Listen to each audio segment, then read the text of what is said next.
Kanisa Katoliki limetoa waraka unaosema kwamba hali ya nchi juu ya haki ya uhai tunapomkumbuka Baba wa Taifa mwaka 2025. Waraka huu unasema kwamba tarehe ya leo 14 Oktoba mwaka 2025, pamoja na kumkumbuka Baba wa Taifa, inatukumbusha pia kutafakari juu ya nchi yetu na ustawi wa Watanzania kwa ujumla wao. Tunatafakari juu ya taifa katika historia yake na uchaguzi mkuu. Waraka huu unaendelea kusema kwamba tukio la uchaguzi mkuu ni tukio la kikatiba, kwani hapo ndipo wananchi hutegemewa kuwapa waliowachagua dhamana ya kutawala na kuongoza nchi. Ibara ya 8 ya Katiba ya Jamhuri ya Muungano wa Tanzania inaweka wazi kuwa mamlaka ya nchi yako chini ya wananchi na serikali huwajibika kwa wananchi, serikali ikiwa na wajibu wa kuleta ustawi wa watu wote bila ubaguzi wa aina yoyote. Waraka huu unaendelea kwa kusema kwamba Tume ya Haki na Amani ya Baraza la Maaskofu Katoliki Tanzania, kwa kulitazama tukio la uchaguzi mkuu wa mwaka huu 2025, imesikitishwa na hali inayoendelea bila kushtushwa ya kutekwa kwa watu.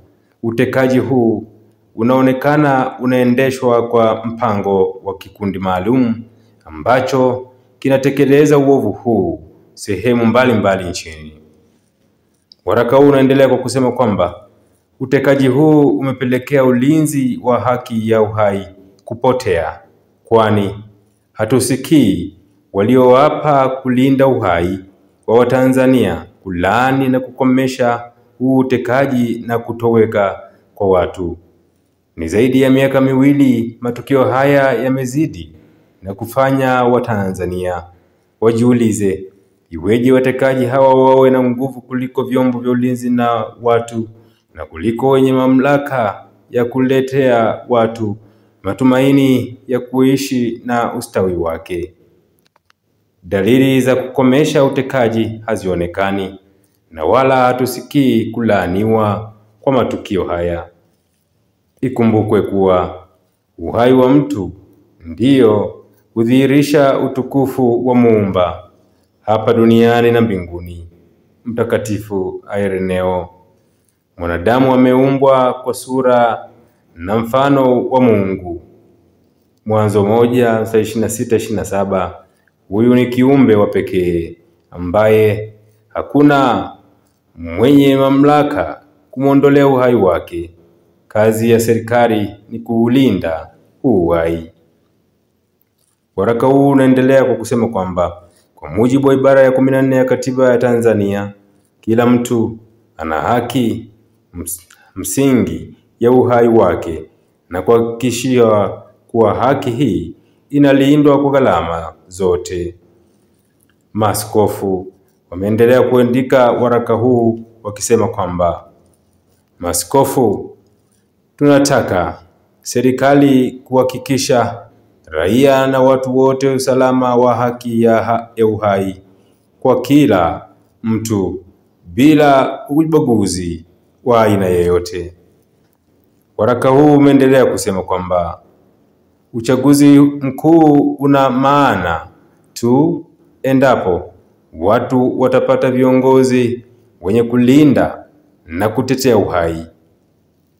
Wagombea na vyama vyao kwa mujibu wa ibara ya 3 na 5 waliopewa kuonesha uwezo na moyo wa kuwashinda watekaji na wauaji. Sheria zipo zinazoonesha jinsi ya kushughulikia wahalifu. Kwa nini waliopotea na kutekwa hawaonekani mahabusu?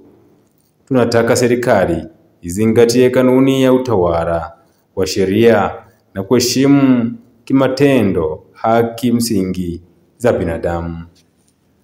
Waraka huu unaendelea kwa kusema kwamba kuelekea uchaguzi mkuu, tunaomba kila raia kuongozwa na dhamira hiyo na ukweli halisi wenye kuzingatia hofu ya Mungu, utu wa mtu, historia nzuri ya nchi yetu, umoja na mshikamano wa taifa letu, dhamiri hai na safi yenye kufanya maamuzi sahihi, kuzingatia hofu ya Mungu na utu wa mtu kama Mungu anavyowakilisha kwenye dhamiri yake.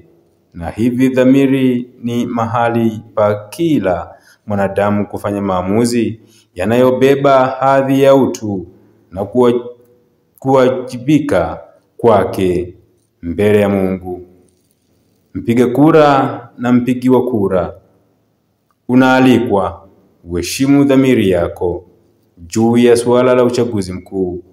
Usirubuniwe kwa vitisho wala kwa rushwa. Waraka huu unaendelea kwa kusema kwamba tunaomba serikali na wale wenye mawazo tofauti juu ya masuala ya uchaguzi muongozwe na utamaduni wa kuwa na mazungumzo katika kutekeleza haki msingi za kisiasa kadri ya ibara ya 21, ambapo kila raia ana haki hizo. Wanasiasa kupitia vyama na serikali, kaeni mzungumze ili kuhakikisha watu haki zao.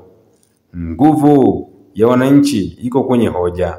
Serikali kupuuza wanaolalamika si afya kwa taifa. Wakati uliokubalika kuzungumza ni sasa, na wala hamjachelewa. Hatuchelewi kujisahihisha na kutenda mema. Tunaiomba serikali iwasikilize raia wenye malalamiko yao juu ya haki zao za kisiasa.